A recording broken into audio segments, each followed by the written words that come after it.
Going on, Heat Nation? Your boy Ernest back here with another Miami Heat Talk video. I got this big ass smile, big ass grin because the Miami Heat defeated the Boston Celtics last night 109-103 to retake the series lead 2-1. That was one hell of a game last night, you guys. For those of you that saw it, Miami Heat came with a lot more adrenaline this time, a lot more fire. Nothing like game two. After Boston punched us in the mouth in our home court, we returned the favor. But this time, we brought it back in the first half. The Miami Heat were dominating the first half. We were up at one point by 25 points. Now that lead got depleted down to 15 by the first half. Now, when the second half came around, somebody was missing. Jimmy Butler was gone. Jimmy Butler did not play 1 minute in the second half due to a knee inflammation. If you guys remember, this is the same reason why he was out one game against Atlanta. Now, I don't know when it happened because Jimmy played through the end of the second quarter and he looked fine. So he probably had some discomfort. He went to the locker room. He just told the guys that he couldn't do it. And he was a little sluggish too. He only scored 8 points in the first half. Jimmy usually does that in the first quarter. But what I don't like, I don't mind, Jimmy being out, whatever, that sucks. But ESPN going on to these guys after the game, they're talking about how Marcus Smart and Jason Tatum went down and came back, but Jimmy couldn't.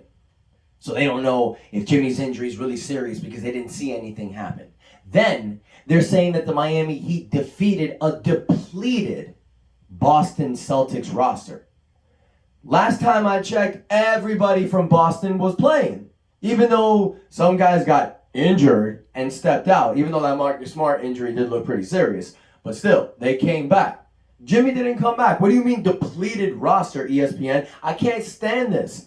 If they beat us, oh my God, Boston Celtics, look how great they are defensively, shut them down. The Miami Heat, they have nothing to go against with Boston Celtics. They can't match up to the Boston Celtics. But when we win, it's, Miami Heat beat a depleted roster. Oh, well, the Miami Heat defeated Philadelphia 76ers, but but Joel Embiid wasn't 100%, and James Harden is not his Houston self. It's always some damn excuse that ESPN wants to use when we win. And the reason why is because they don't know anything about the Miami Heat. They don't know our trials and tribulations, what we've gone through the year. Have you seen these guys talk about the Miami Heat? Zach Lowe and all these people, when they do profiles in the Heat, they talk about the same crap. It's either Jimmy Butler or Tyler Hero. They don't mention a lot of these other guys. They don't mention the Max Struses, the Gabe Vincents, the Omar Yurtsevins, the Caleb Martins, the Dwayne Dedmans. They don't mention these guys like that. They don't mention the fact that Kyle Lowry and Tyler Hero kept us in the first seed when our major players were out. They don't mention that our top four players barely played a collective amount of 15 games together. They don't want to bring any of that up. All they want to talk about is that we did good in the bubble, Jimmy Butler's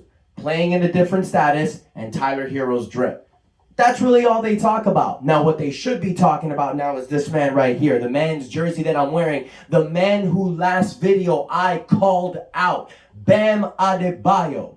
Bam Adebayo last night stepped up to the challenge. With Jimmy gone, he took control, but he even took the control in the beginning of the game.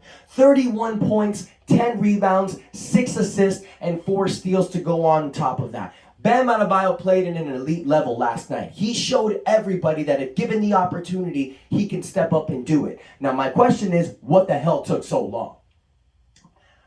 I'll give you an answer. Jimmy Butler was playing out of control. So it's just like Bam said last night. Jimmy was carrying them. So Bam was doing a different job. But we need Bam to play like this. It doesn't matter, Bam. It doesn't matter if Jimmy's controlling. You took a total of 10 shots in game 1, game 2. Last night, you took 22 shots. Look what happened. That's all I'm saying. And I do have concern about Tyler Hero. I mean, before we go to Tyler Hero, I didn't mention it. I'll say it.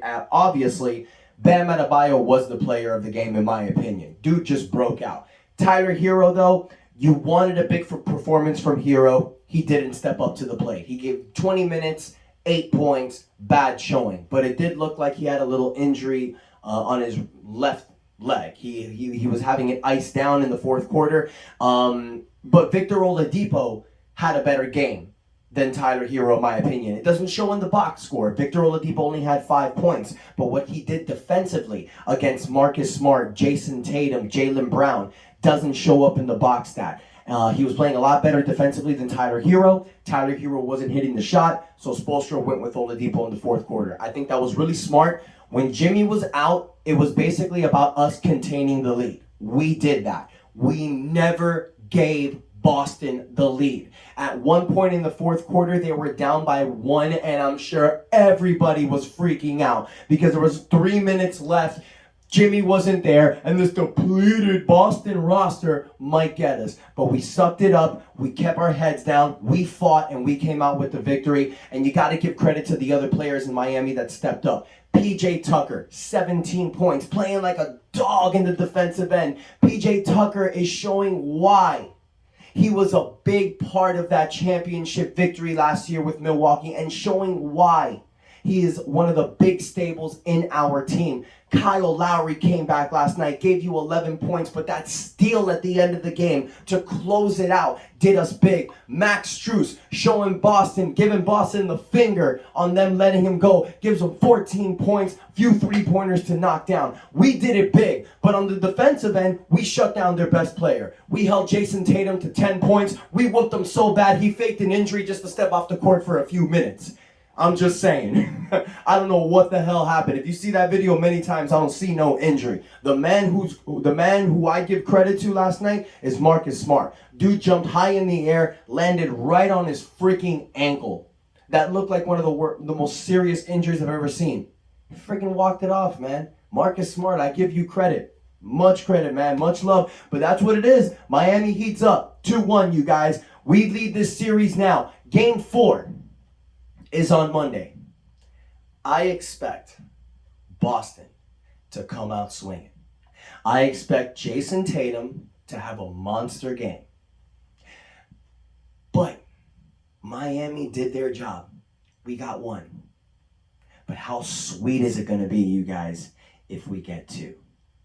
Now this will be the gut punch. Miami needs to go to the drawing board. Spoelstra needs to figure this out. He needs to put his best rotation together, and the Miami Heat needs to play super hard. This is going to be the game where probably people are thinking that we probably have maybe a 1% chance of winning, because Boston is going to come angry. They came with the comeback in the fourth quarter. They ended up losing. The story's written. Everybody knows this is going to be a long series. But the way it's going to be a long series is if Boston wins Game 4. Now, if Miami comes and wins Game 4 on their home court, whoo, Heat in 5, baby. I'm calling it right now. But I want to hear from you guys. But before I go, one more thought that I have.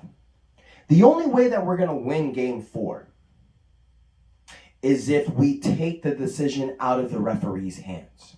Guys, you saw it last night. The referees were favoring Boston. Now, I'm not going to say the referees are cheaters. I mean, we've seen some scandals in the past with certain referees, but all I'm going to say is that the Boston Celtics shot 30 free throws last night. 30 free throws. Miami Heat only shot 12. And there was a lot of possessions where I was seeing Heat players getting hit. And you got Jaylen Brown, Jaylen Brown after the game saying that the referees were not giving him the calls. What? Saying that every time he goes onto the paint, there's 2 hands on him. It's playoff basketball, dumbass. How are you, a professional player, going to say that? How are you going to complain about the calls when you and your teammates went to the line 30 times? When you drove to the lane, Tyler Hero clearly gets all ball in the fourth quarter. I'm sure some of you saw that, or the third quarter, I believe. Tyler Hero hits the ball, all ball, no hand. You go to the free throw, and you say you're not getting calls. Man, get the hell out of here. All they know how to do is complain there in Boston. But that's cool, because we understand that. We know that here as Heat fans. So referees, Boston fans, ESPN, you don't like it, you can kiss the fattest part of our ass, because the Heat Nation, we're going to take that, we're going to run it down your throat, and we're going to show you why we are one of the best organizations in the NBA. So I want to hear from you guys. Let me know how excited you are. Oh my goodness, and one more thing I forgot to mention, another thing. 19 steals last night. A franchise record. We carried Boston to so many turnovers. That's another reason why they couldn't get that lead. So let me know how excited you are in the comments, you guys. Hit the like button. Most importantly, guys, hit that subscribe button as well. Let's get this to 500 likes by the 500 subscribers by the NBA Finals. We get me to 500 by the Finals, I will be doing a jersey giveaway. Bam Adebayo, great game last night. We need you again in Game 4. Tyler Hero, step it the hell up. I'll see you guys next time. And until that one, it's your boy Ernest out. That's enough said.